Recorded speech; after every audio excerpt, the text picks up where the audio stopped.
And she was attacking you and had a selection from your book where you had called 2-year-olds little monsters.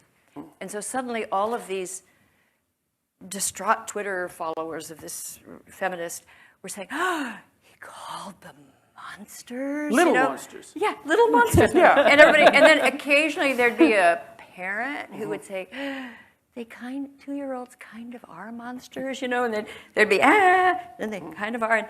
And they had taken this out of context and shown it like something to deplore, and it was so amusing to me, this little Hopefully game. they'll soon be cursed with some 2-year-olds. Well, they're going to get their own little monsters. My son was, I won't say which one, was 2 years old and he was a good boy, but he had an insane meltdown in a supermarket. I was with my mother. We both pretended we didn't know him. We didn't want to be the parent. Oh, yeah. Watching and we heard people say, oh, my God, look at that child. Watching a 2-year-old have a tantrum it's a real little miracle. I didn't want to be associated with it. We had a boy who used to be in, like when my wife was taking care of more kids than ours, there was a little boy who had learned to throw a pretty decent tantrum.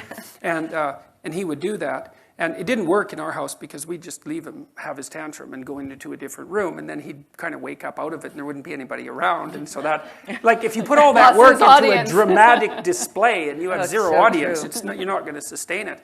Anyways, he could actually hold his breath until he turned blue. So you should try that. You go home and see if you can do that in front of the mirror, man. Like it's hard. It's very, very. You have to be You do. It was impressive. It was, and 2-year-olds are very impressive.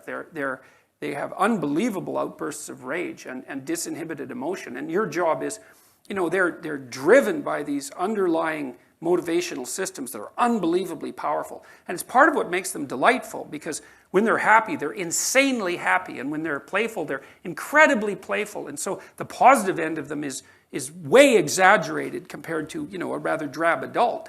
And so it makes 2-year-olds extraordinarily interesting. But the same is true on the negative emotion side. They're completely dysregulated, and it's really hard on them. Like, to have a 2-year-old who isn't in control of their emotions means that you have a child who's developing central personality, their ego, for lack of a better word, is constantly being swamped by these powerful underlying emotional systems. You know what it's like if you are enraged for any period of time, or if you're engulfed by grief. Like, it's exhausting.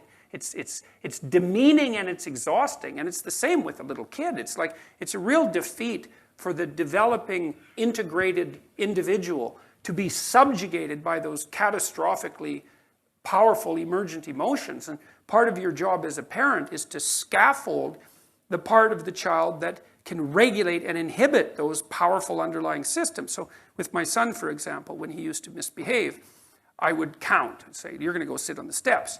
He'd say, oh, no, I'm not.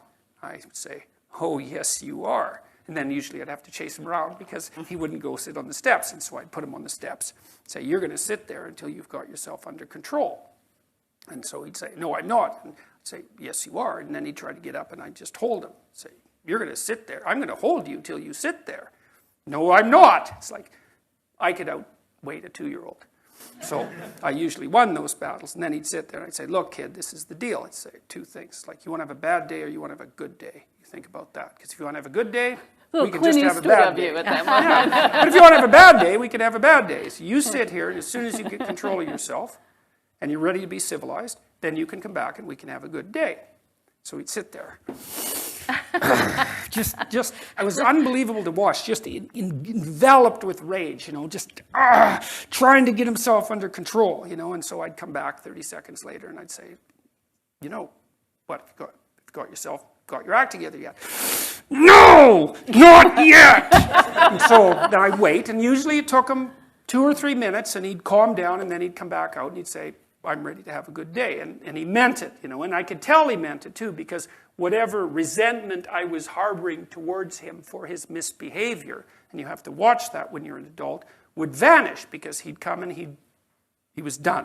He was ready just, to proceed on a civilized basis. And it was really interesting to watch that, because it took him, every time he sat on the steps, it took him a shorter and shorter period of time to attain mastery, right? Until, it got to the point where he could only have to sit for 15 seconds or so, and he would bring himself under control. And that was a victory. Like, if you imagine the neurological systems developed that are responsible for personality integration, it was a victory for those systems because they were attaining the ability to regulate the lower order spontaneous emotions. And, you know, and he turned into an individual who's capable of a tremendous level of self-control. And, you know, and he had large demons to fight with. Yes, absolutely. And well, it turned out well for my daughter, too, because she ended up being very ill, and he ended up being extraordinarily level-headed and reliable, and thank God for that.